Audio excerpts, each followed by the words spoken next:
Hi, everybody. The next horror book club meeting will be held on July 31st at 8 p.m. EST. This is a virtual meeting. If you have read The Buffalo Hunter Hunter by Stephen Graham Jones, we would love to have you join the discussion. Head to our Discord for more information and to RSVP.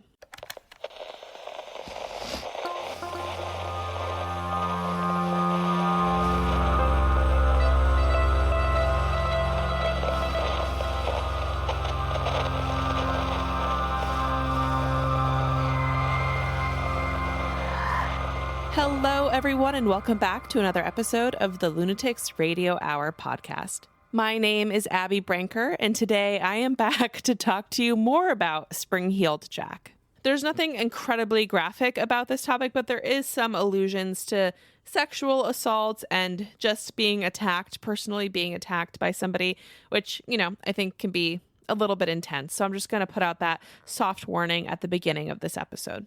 I talked a bit about Spring-Heeled Jack a few episodes ago during our very first episode on the history of superhero horror.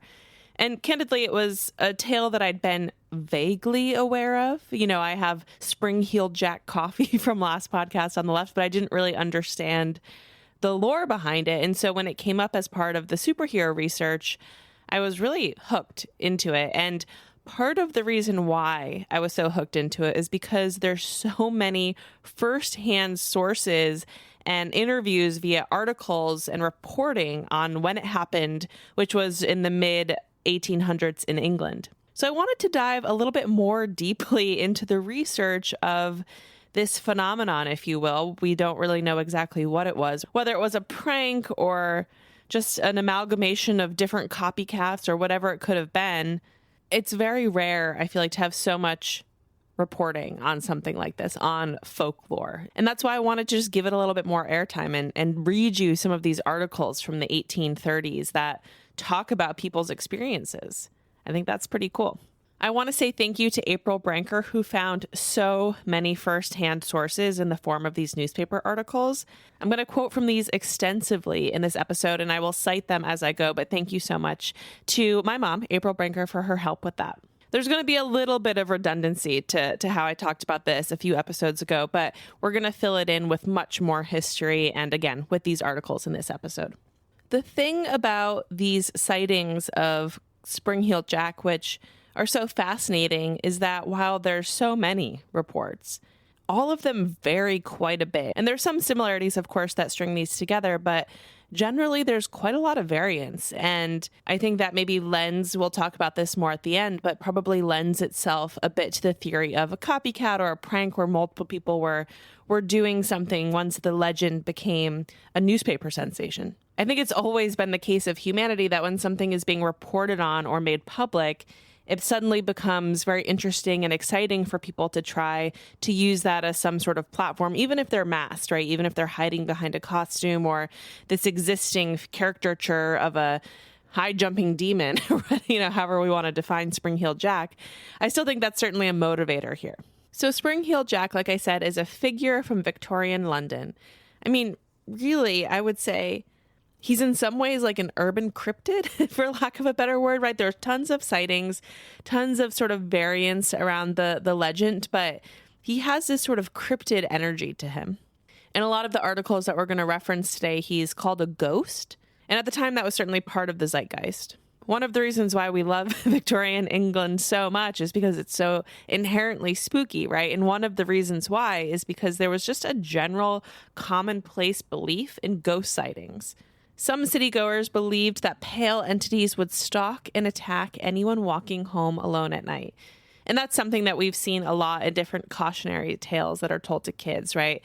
Don't walk home alone at night because it's unsafe. And so this legend comes about, whether it's parents telling kids or whatever it is, but it's this cautionary tale. But just setting the scene a bit, right? So about 30 years, a little bit more than 30 years before Spring-Heeled Jack, around 1803 and 1804, sightings of something called the Hammersmith ghost were reported on the western side of London. There were also rumors of a Southampton ghost, both of these, of course, taking the names from the neighborhoods that they were spotted in. I want to take a second here because there's actually a really fascinating real life, real event associated with this belief in the Hammersmith ghost. So there was actually a murder case in 1804, which set a really important legal precedent in the UK when it came to self-defense. The idea is that someone could still be held responsible for their actions, even if they were the consequences of a mistaken belief. So the Hammersmith ghost was believed by many local residents to be the spirit of someone who had taken their own life.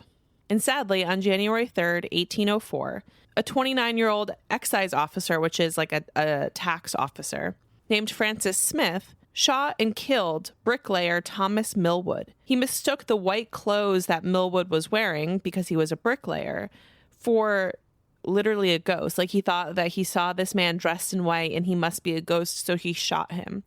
And while that's horrifying and tragic, which it is, it also just shows you how much people really believed in this, right? Like, someone believed in it so much that they shot and killed someone. And obviously, I don't know the state of Francis Smith's mental health or anything else that goes into it, but still, just to say, the rumors of the Hammersmith ghost were so relevant that was his defense. The court found Smith guilty of murder and actually sentenced him to death. But later, the sentence was commuted to 1 year hard labor, which seems like quite the pivot to me. And a lot of the issues that were surrounding this case were not settled for 180 years. It was actually finally decided by an appellate court in 1984. There's also another interesting point of discussion that comes about with the legends of the Hammersmith ghost, and that's about those who decide to take their own lives and this local belief that they should not be buried in the churchyard. And so this person who had taken their own life and that locals believed was the entity, the Hammersmith ghost, was buried in Hammersmith churchyard. And people believe that because he was buried in Hammersmith churchyard, and because you shouldn't be buried in a churchyard if you had died that way, the belief was that their soul would not rest, right? The soul was active and out every night haunting the town. Sometimes the entity was described as ghostly white, right? Of course, like we see all other ghost stories in the world. But sometimes there was an added description of this entity wearing a calfskin garment with horns and large glass eyes. So again, some variants similar to Spring-Heeled Jack, some variants. According to local legend, which I have not vetted historically, but part of this legend reported is that 2 different women had claimed having been walking alone at night near this churchyard to have been attacked and held by the Hammersmith ghost. One of them was an elderly woman, one of them was a pregnant woman. And the local legend says that both of them eventually were so frightened that days later they died. Local Thomas Groom also testified that while he was walking along the churchyard late at night, an apparition rose from behind the tomb somewhere around 9 p.m. and grabbed him by his throat. Another example, on December 29th, William Grindler, a night watchman, claimed to have seen this apparition near Beaver Lane. He actually decided to chase the ghost. So I know that the Hammersmith ghost is not Spring-Heeled Jack, but it's just interesting. This was 30-something years before the sightings of Spring-Heeled Jack started, and there's so much similarity.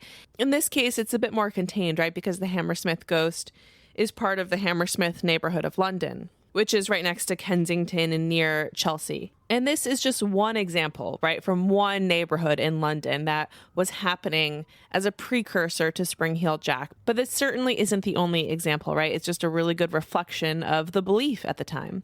I've also read here and there that part of the reason why there was so much fear of the paranormal, but fear in general in London at this time, was because the police of the city were really disorganized. And so generally, people just didn't feel safe. In 1837, residents of a London neighborhood started to report strange encounters and incidents with a mysterious and terrifying man. Spring-Heeled Jack was a folk figure that scared locals. Though some believed he was a demonic, fire-breathing, demon-like entity, others believed him to just be an incredibly agile human. But the through line with a lot of these sightings seems to be that Jack has this supernatural ability to jump really high.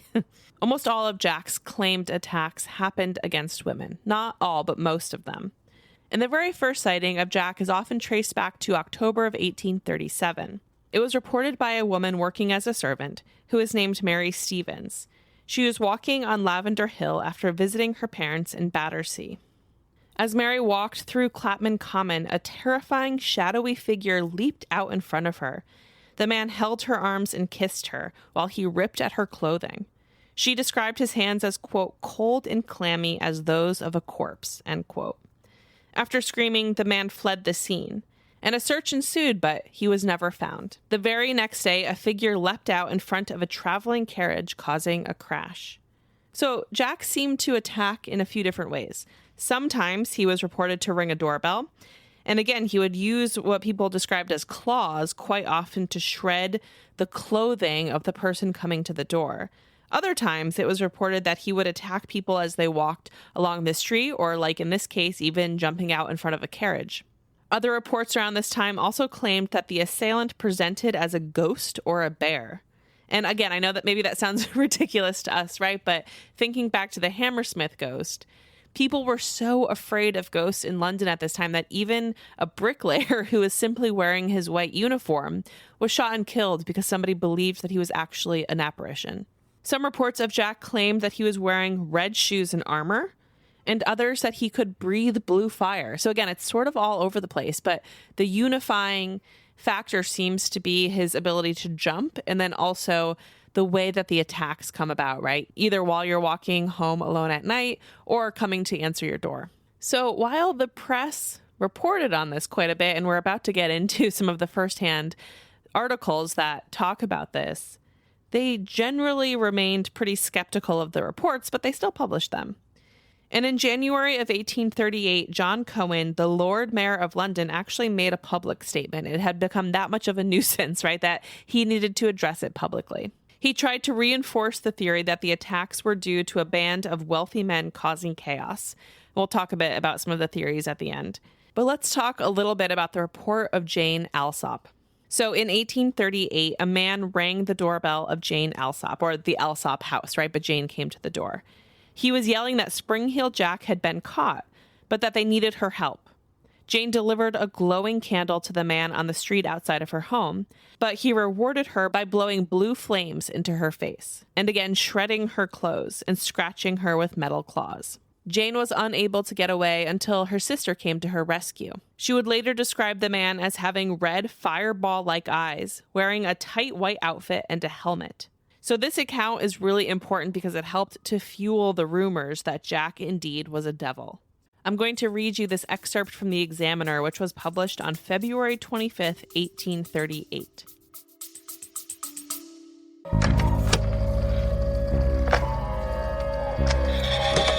Who wouldn't want to be the most freakishly well-dressed on the beach this summer? In honor of the 50th anniversary of Jaws, making this the ultimate year for summer horror, use code JAWS20 for 20% off all summer at the Lunatics Radio Hour merch shop. Head to lunaticsproject.com and click on merch at the top of the page. You'll find our hauntingly cute tote bags, t-shirts, tank tops, even summer beach towels. And when those summer storms kick in, you'll want to use one of our hoodies or crew neck sweatshirts. I'm truly so in love with the designs in our merch shop, so head to lunaticsproject.com, click on merch at the top, use code JAWS20 all summer through the end of August.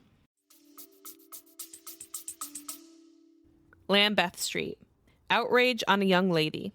Many among the public have hitherto been incredulous as to the truth of various representations made to the Lord Mayor of the gambols of Spring-Heeled Jack, the suburban ghost. The following particulars, however, will remove all doubt on the subject.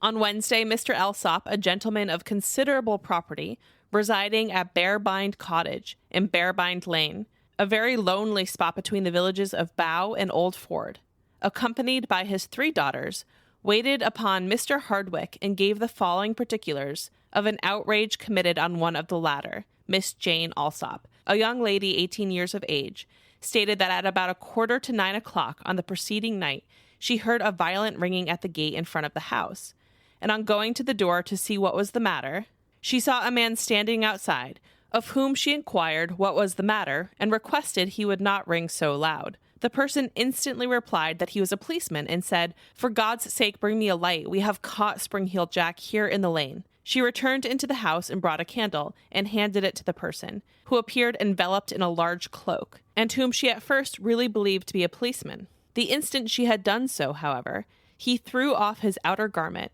and applying the lighted candle to his breast, presented a most hideous and frightful appearance, and vomited forth a quantity of blue and white flame from his mouth, and his eyes resembled red balls of fire. From the hasty glance which her fright enabled her to get at his person, she observed that he wore a large helmet, and his dress, which appeared to fit him very tight, seemed to her to resemble white oilskin. Without uttering a sentence, he darted at her, and catching her partly by her dress and the back of her neck, placed her head under one of his arms, and commenced tearing her ground with his claws, which she was certain were of some metallic substance. She screamed out as loud as she could for assistance, and by considerable exertion got away from him, and ran towards the house to get in. Her assailant, however, followed her, and caught her on the steps leading to the hall door, when he again used considerable violence, tore her neck and arms with his claws, as well as a quantity of hair from her head, but she was at length rescued from his grasp by one of her sisters. Miss Alsop added that she had suffered considerably all night from the shock she had sustained, and was then in extreme pain, both from the injury done to her arm, and the wounds and scratches inflicted by the miscreant about her shoulders and neck with his claws or hands. Miss Mary Alsop, a younger sister, said that on hearing the screams of her sister Jane, she went to the door and saw a figure as above described, ill-using her sister. She was so alarmed at his appearance that she was afraid to approach or render any assistance. Mrs. Harrison said that hearing the screams of both her sisters, first of Jane and then of Mary, she ran to the door and found the person before described in the act of dragging her sister Jane down the stone steps from the door with considerable violence. She, Mrs. Harrison, got hold of her sister, and by some means or other, which she could scarcely describe, succeeded in getting her inside the door and closing it. At this time, her sister's dress was nearly torn off, both her combs dragged out of her head, as well as a quantity of her hair torn away.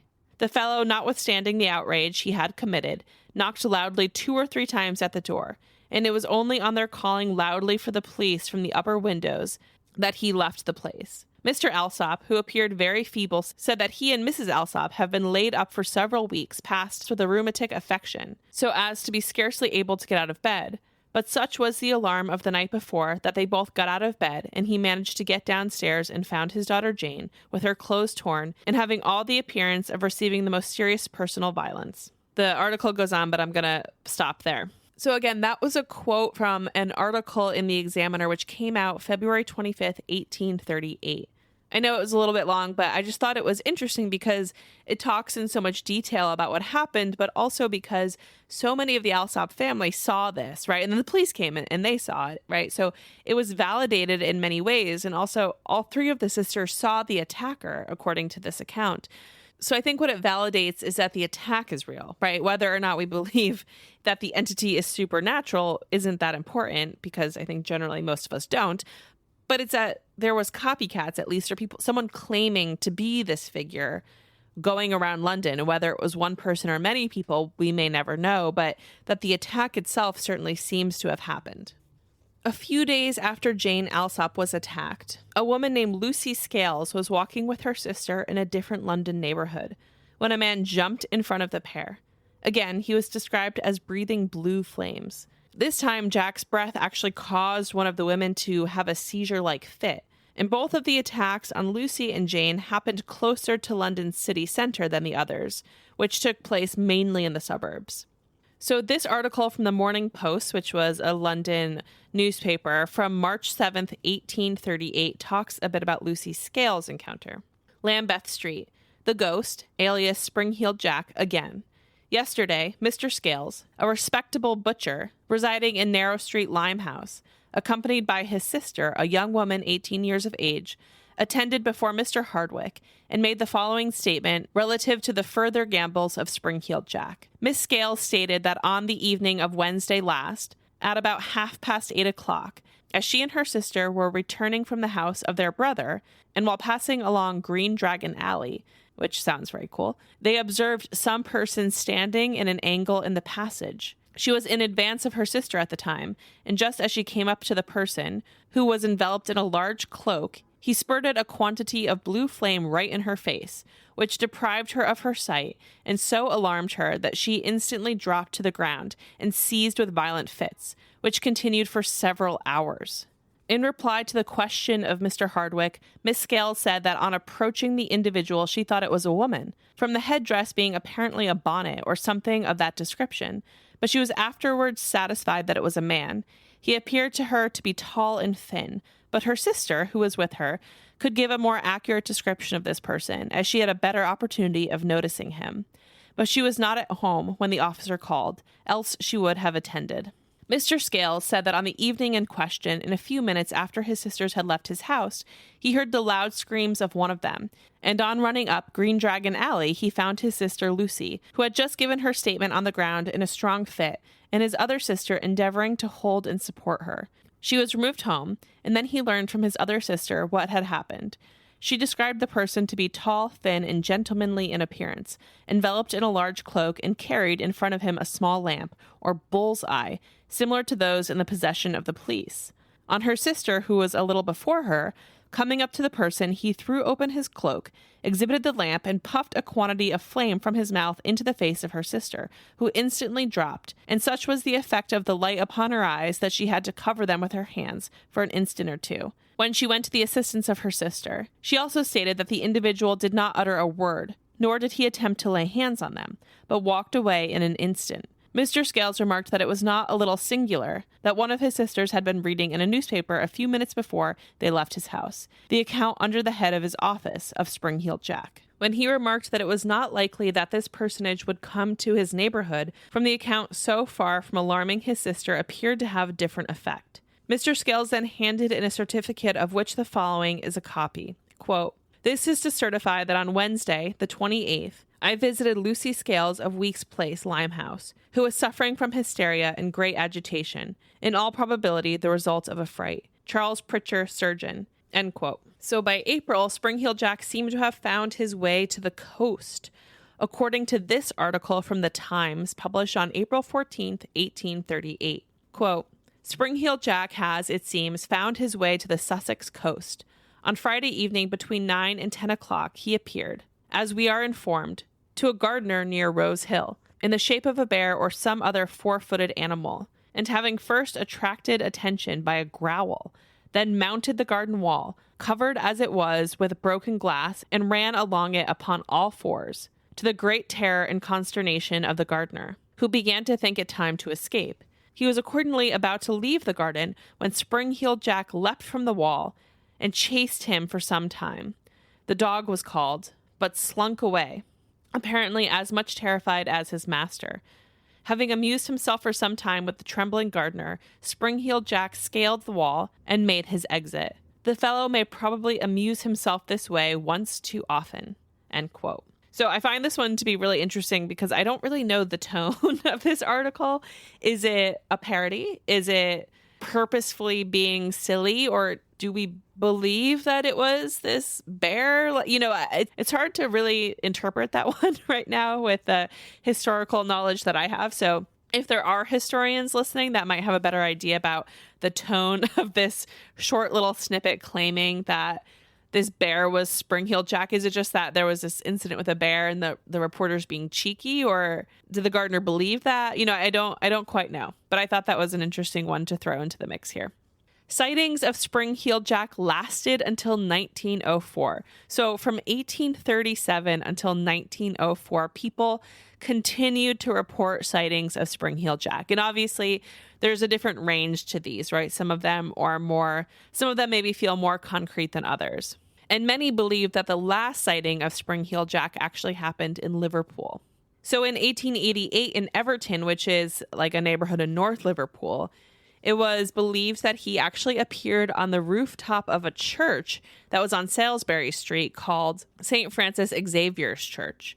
And then the final sighting that is kind of well known or documented is from 1904, and it was claimed that he appeared on William Henry Street in Liverpool. So let's talk a little bit about some theories, and then what I really want to talk about is the impact of this legend on horror and pop culture and generally just day-to-day life in Victorian London. So this was a point of contention when we first talked about Spring-Heeled Jack in episode 158, but the term that was used was a group of fancy men, meaning that was there a group of wealthy sort of schoolboys or young gentlemen out in London drinking one night, and just causing a bit of a ruckus, right? Maybe they were, I'm picturing them as sort of like private school athletes, right? Who are jumping around and just being obnoxious and worse, right? And attacking women.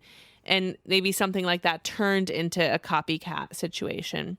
Or maybe there was one person, right, who had some kind of advanced athletic ability to jump and obviously had some costuming, right? I think that's the important thing here. He's using props. And one of the reasons I really like that article about the Scales encounter, the Lucy Scales encounter, is because they talk about this lantern. He has this cloak and he has something on his head. Both of the Jane Alsop and the Lucy encounters talk about something on his head and this cloak. But then he's using something to breathe blue flames, and he's using this lantern. So it seems like he has props and tools and stage magic to some degree, right? He has something that he's trying to create this illusion of the supernatural. And right at this point, I'm clearly in the camp that this is not supernatural. This is a person who's causing chaos. But to me, I think maybe it's a person who's causing chaos dressed up in a certain way, using, again, stage props or something to kind of create this illusion. And then I think you have some copycats that are fueling the fire a bit, and other people who are running around causing, a muck. But really, what all of this chaos went on to do was kind of create this atmosphere of a boogeyman in London at the time. People thought that he was looking in at them from their windows at night while they slept.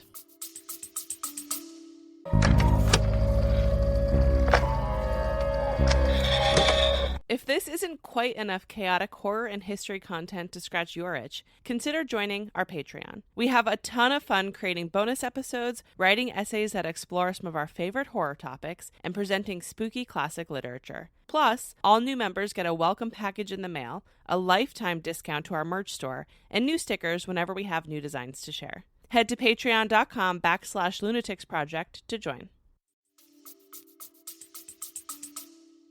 Spring-heeled Jack was memorialized in a handful of penny dreadfuls.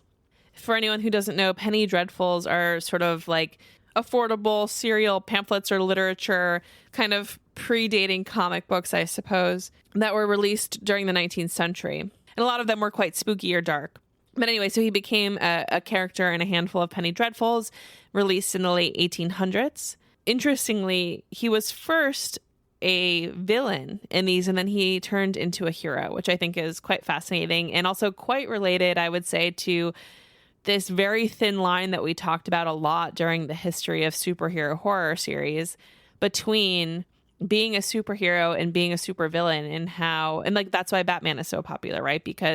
Or why I love Batman so much is because I think it's really hard to be in the position of a superhero and be purely good. To have that much power and be purely good or evil is just kind of boring and flat, right? And I think all people, if we're speaking of human nature, have dark sides and light sides and all those things. And so as characters, they're much more interesting that way. So anyway, just think it's fun that kind of Jack flipped the scales there. But he wasn't only memorialized in penny dreadfuls. His legacy has lived on in a few different ways. So in 1989, Philip Pullman's Spring-heeled Jack was a graphic novel that made Jack, again, into the hero, something that I find really interesting, especially because it sounds like the truth of the whole thing, if we're asking me, is that he was kind of a really bad human being, right? He was also depicted in the alternate history time travel novel, The Strange Affair of Spring-heeled Jack from 2010. But really a lot more, like he's in video games, he's in different things. But even if we don't think about how he's, sort of plucked out of history and transcribed verbatim into something, we could also think about how his legacy has shaped the history of pop culture, also the history of folklore, the history of cryptids, the history of all these different things, superheroes, right? It's really interesting. If you poke around online, you'll find a lot of really interesting theories. I mean, I have been trying to be better about doing this lately, but if you do head to his Wikipedia page, it's quite extensive. And then under theories, there's a section for skeptical theories and paranormal conjectures. And again, while I don't believe that he was a paranormal entity, it's really interesting that some of the belief there is actually around him being an extraterrestrial entity, which I think is so interesting because you don't think of a figure from Victorian London, a folk figure, being described as an extraterrestrial. And I love when there's sort of that like weird mind-bending explanation for something, even if, we don't believe that it's true. But those who believe in it refer to his weird red eyes, his breath, right? His ability to breathe blue flames, his unworldly ability to jump, I suppose, just like the aliens and signs there. Authors Lorraine Coleman and Jerome Clark put him in a category called phantom attackers, which I think is a perfect way to describe him. Another person in this category would be the Mad Gasser of Mattoon.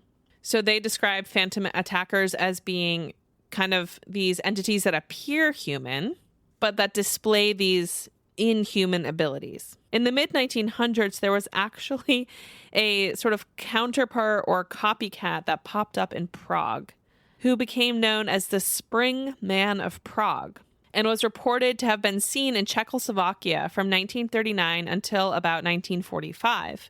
And I'm saying this because there's something really interesting about this copycat or whatever this is, which is that people start to make the connection, perhaps, that we're going to tie it all together now, ready? That there is a Prague bear, a type of bear that can jump really high. And a lot of this comes from Mike Dash, who is a researcher and writer who's done a lot of research on Spring-heeled Jack, but I think that's really interesting. Okay, what if the bear thing, where some people claimed it was a bear, maybe it was a bear, right? Maybe it was a mix of all of these things. It was a fancy man who was drunk and being silly and dangerous, and some people who witnessed from afar bears who can jump really high and misinterpreted that as Spring-heeled Jack or as the Spring Man of Prague. I don't know, just throwing it out there. I want to read one more article from the Morning Post. This one is dated Wednesday, April 4th, 1838. Capture of Spring-heeled Jack. Yesterday, James Painter, a youth about 18 years of age and footman to Mrs. Chather of Kilburn, was charged at Marylebone Police Office before Mr. Rawlinson and Lord Merford with having for some time past kept the fair inhabitants of the above village in considerable alarm by sallying out upon them during their evening preambulations disguised as a ghost. Mrs. Anne Amsnick, a most respectable married lady living in the place above named, stated that a little before 8 o'clock on Saturday evening she was walking along Waterloo Place, contiguous to Miss Charter's residence, accompanied by a female friend who was present, when all of a sudden she found herself seized by a most ghastly-looking figure, habited in a white sheet and wearing a hideous mask, from which depended a long beard. The figure, on clasping her, exclaimed, "Who the devil are you?" And her friend, having recognized the voice of the ghost, replied very promptly, "We'll let you know who we are, and that we are not to be frightened by you." The ghost then beat a retreat, followed by complainant and her friend, and seeing it vanish over the wall surrounding Miss Charter's premises, she was pretty well convinced that the defendant was the ghost. However, to make sure of the matter, they asked a water carrier named Snell, who had a good view of the ghost and who assured them that it was the defendant. Miss Charlotte Hagerstone, the companion, after corroborating her statement, said that she knew the defendant well. He had, for a considerable period, been playing his mischievous tricks upon females, some of whom he had frightened in a very serious manner. She recognized his voice the moment he spoke, and he had attempted upon several previous occasions to frighten her. Samuel Snell, the water carrier alluded to, gave corroborative evidence. The defendant denied the offense and called the coachman for the purpose of proving an alibi, in which he failed. He then proceeded to state that Mrs. Amsnack had been to his mistress's house in a great passion, and seizing him in the hall, had bestowed summary punishment in the shape of sundry hard smacks on his face. So I'm going to leave this one here, but this ends up being an interesting sort of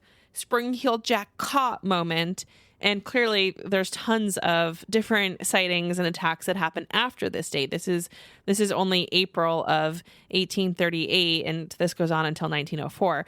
But I think it tells you, right, that there are at least some copycats out there. So we have some proof for that theory. Here's a quote from the New York Sun, May 16th, 1838. And so this, I just find it to be really interesting because this is a New York paper that's talking about this London phenomenon, right, of Spring-heeled Jack. The London ghost turns out to be a very unceremonious and villainous personage. Up to the 24th of February, he had not been caught, And what added to the mischief was that many other persons, thinking in a capital joke, played the ghost too. From his quickness of heel, the unknown scamp has worn the soubriquet of Spring-Heeled Jack. The following is a specimen of his conduct, thus described by a young lady who was attended to the police office by her father. And then it goes on with the Jane Alsop story. Another sighting from the Morning Post dated Saturday, May 26, 1838. Spring-Heeled Jack, no little sensation has within the last few weeks been created among the inhabitants of the peaceful village of Carshalton, Surrey, by the mischievous pranks of some individual who has been personating the character of Spring-Heeled Jack. We regret, however, to add that in one instance, his conduct has been attended with melancholy consequences.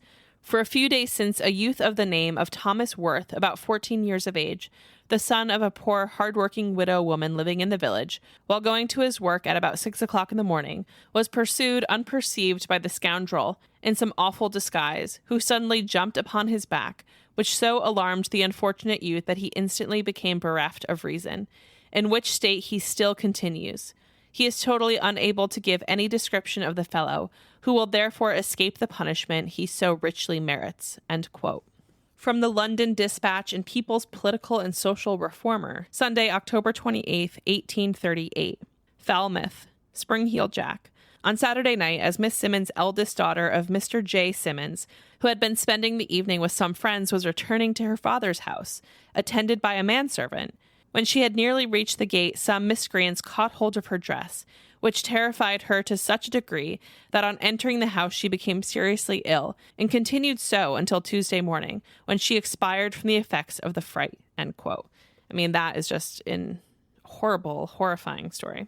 So this newspaper article is from 1887, from the Newcastle Weekly Chronicle, Saturday, February 29th. Spring-Heeled Jack by W. Lees Fleetwood. It has never been ascertained who carried out the extraordinary series of freaks, or to speak the truth, something much worse than freaks, that the title of our subject will bring to the recollection of people a little past middle age, but they were very generally, though without any proof, attributed to the Marquis of Waterford. The probability appears to be that a number of young bloods worked together to produce the appearance we are going to describe. In that case, of course, Spring-Heeled Jack was not one, but many persons. However, as Jack was never caught in any of his performances, it is not now likely that the mystery will ever be cleared up, or that we shall ever know whether one or a dozen or a score performed the part. Certain it is that for some months Jack created the greatest terror in London and its neighborhood. And so this article goes on to describe, the sightings of Spring-Heeled Jack and all of the history. It's a really interesting one. I'll pop it onto our Patreon. I'll put all these onto our Patreon if you guys want to read them firsthand. It's very long, so I'm not going to quote the whole thing. But I think it's fascinating that it's saying, first of all, that it's common knowledge that the Marquis of Waterford is the person responsible for this, or at least who was involved in this. And I also love the language of saying this was a part that many people played, and they played it, just like we kind of mentioned earlier in the episode with like stage magic or stage props. That's how it's kind of described in this article. So I just looked up who was the Marquis of Waterford in 1837, and that's a title, right, of course. And it was held at the time by Henry Beresford, the third Marquis of Waterford. He was referred to as the Mad Marquis and was remembered as an eccentric. So that tracks. We're not making any assumption. We're not making any accusations in this podcast. I'm just chasing down the thread of that article. So this Marquis was born in 1811, which would make him 26 at the time that these attacks started, which I feel like is the proper age, to be honest. So there was a popular rumor, I'm just finding this all out live now, but there was a popular rumor that connected him to Spring-Heeled Jack. But the wrench in this theory is that this man died in 1859, and these sightings went on long after that. However, of course, again, we've talked about the fact that this could have been multiple men, right? Multitudes of people claiming to be Spring-Heeled Jack, and maybe some bears thrown in there too. So hard to say. So this piece is a little bit darker, but generally the theory holds that he had maybe a humiliating experience with a woman and a police officer. And so in order to kind of get revenge with women in general, which is horrible behavior, and with police in general, he decided to create this character and then maybe employ or encourage some of his friends to help live it out. And I will say this, I don't know if any of this is true or not, but if it was true and if it was somebody in power, I could understand maybe why the police never caught him, if it was widely known. Again, I'm not saying it is. We're not making any accusations. The theory around him goes even further, that maybe because he had, access, he could have had someone help him design, like even boots that had springs, some sort of spring apparatus in them to help with that piece of it. But generally, the Marquis of Waterford at the time was seen as not just eccentric, but I would say problematic. He was in the news up until the late 1830s for getting into drunk bar fights and, vandalism and really kind of inappropriate jokes. There was a saying that he would do almost anything for a bet. So I don't know. It seems like a possibility, certainly a possibility. Thank you guys so much for listening. I hope this has been as much of an adventure for you as it has felt like it has been for me. It's been really interesting. It was even just really interesting to see where this thread sort of went, right? Following these different theories and finding out about the Marquis of Waterford, this well-known secret that a lot of these articles don't mention. So that was fascinating. As always, appreciate very much you guys listening. I hope everyone is hanging in there, staying safe, staying spooky. We'll talk to you soon. Bye.